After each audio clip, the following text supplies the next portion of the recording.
Jedan od načina da se riješi ovaj problem je da država ima jasni stav i jasnu viziju kako želi da se u budućnosti razvija, kako želi da valorizuje i svoje potencijale rudne, kao i sve ostale potencijale koji su prvenstveno u Crnoj Gori životna sredina, bogat biodiverzitet i naša ostala bogatstva. Crna Gora ima sada priliku da kroz usvajanje prostornog plana za period razvoja Crne Gore do 2040. godine definiše u kom pravcu želi da se razvija.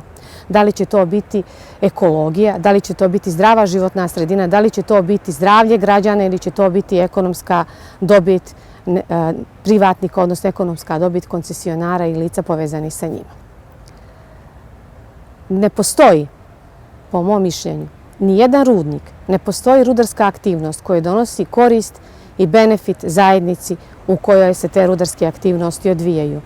Korist je isključivo na onima koji vrše eksploataciju.